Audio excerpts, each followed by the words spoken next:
Assalamualaikum warahmatullahi wabarakatuh. Alhamdulillah pada hari ini kita bisa bertemu lagi lewat YouTube. Mudah-mudahan kelas 3 sehat, semangat, dan tetap bahagia. Wajib kita bersyukur kepada Allah Subhanahu wa taala dengan mengucapkan alhamdulillahirobbilalamin. Semoga sholawat dan salam selalu tercurah kepada junjungan kita Nabi besar Muhammad SAW dengan mengucapkan Allahumma sholli ala sayyidina Muhammad wa ala ali sayyidina Muhammad. Kelas 3 Pak Agus berharap dengan adanya YouTube khusus untuk bahasa Sunda, maka diharapkan kelas 3 ini makin semangat belajarnya, makin bergairah belajarnya, sehingga yang kurang fokus atau yang kelewat di kelas bisa membuka YouTube Pak Agus. Ya, itu harapan besar untuk kemajuan pelajaran khususnya bahasa Sunda. Mudah-mudahan nanti semua guru di Bani Saleh 5 mempunyai YouTube untuk mendukung mendukung pembelajaran atau proses pembelajaran di Bani Saleh 5 ya. Ini adalah insya Allah banyak tanggapan yang positif. Nah, untuk kelas 3 Pak Agus akan membahas tentang kaidah saja dulu ya. Tentang cerita atau dongeng itu bisa menyusul. Tapi Pak Agus akan mengutamakan dulu kaidah atau aturan-aturan kita berbahasa Sunda ya. Yang pertama di buku bahasa Sunda halaman 9 nyata ngeunaan kecap asal ya. Kecap asal dalam bahasa Indonesianya adalah kata dasar. Artinya apa? Kata yang belum mendapatkan rangken atau kata yang belum mendapatkan imbuhan ya. Belum mendapatkan awalan, akhiran, sisipan, awalan dan akhiran ya. Itu namanya kata dasar.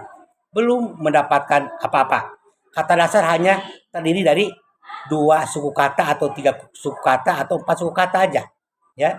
Jadi tidak ada, misalnya Pak Agus ngambil contoh kata kandang. Nah, kandang 2 suku kata. Bahasa Sundanya 2 enggang. Enggang itu suku kata. Enggang bahasa Sunda, suku kata bahasa Indonesia. Kandang, maung, tina. Nah, tina 2 suku kata. Bahasa Sundanya 2 enggang. Ya. Jadi sekali lagi yang dimaksud dengan kecap asal adalah kata dasar. Yang dimaksud dengan kata dasar kata yang belum mendapatkan imbuhan. Ya, baik awalan, sisipan atau akhiran atau awalan dan akhiran. Sama sekali belum mendapatkan itu. Bagaimana kalau sudah mendapatkan? Beda lagi. Contoh, di kandang ada dinya kan? Berarti itu sudah mendapatkan imbuhan berupa awalan ya. Jadi kamu harus ingat, kamu harus bisa memilih mana yang kata dasar murni, mana kata yang sudah mendapatkan imbuhan ya. Diingatkan. Contoh yang lain. Ada kata yang terdiri dari 3 enggang, 3 suku kata. 3 enggang. Contoh. Mangpaat. Tuh, 3 tuh. Mangpaat. Ada jedanya. Jadi kalau ditanya jeda itu sama dengan ketika kita mau ngambil napas itu menunjukkan suku kata. Ketika kita mengambil jeda berarti sebentar untuk mengatakan 1 suku kata atau 1 enggang ya, ada atau menunjukkan suku kata atau enggang. Contoh, manfaat. Tuh, jedanya kan kelihatan. Ada penggalan-penggalannya terlihat atau terdengar sekali. Ya, ingetin. Kemudian selanjutnya mengenai membuat kalimat. Nah, kalimat itu kan rangkaian kata yang terdiri dari suku kata. Ulangi lagi.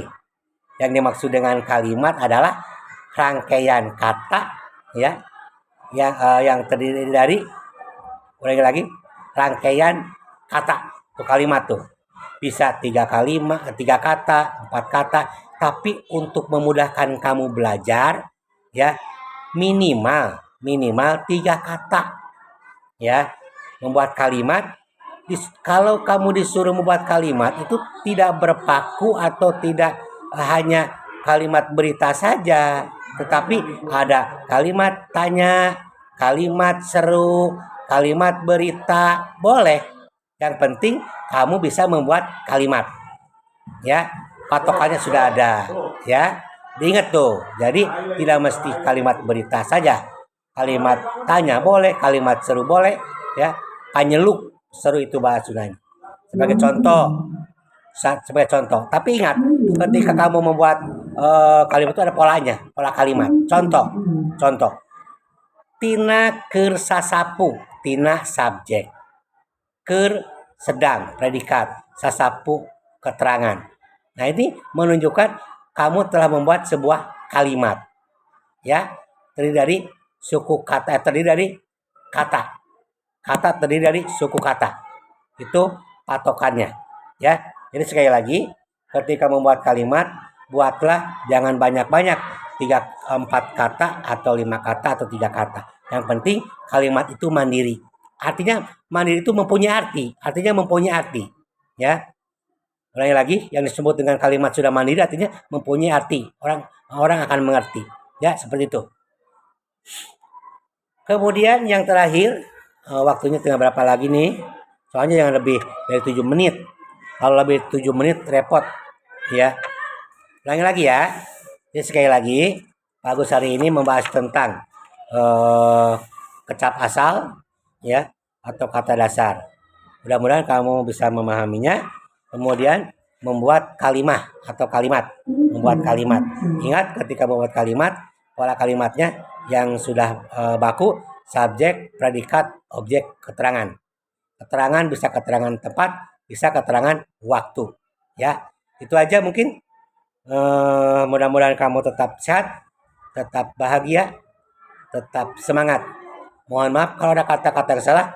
Wabillahi taufiq wal hidayah. Assalamualaikum warahmatullahi wabarakatuh.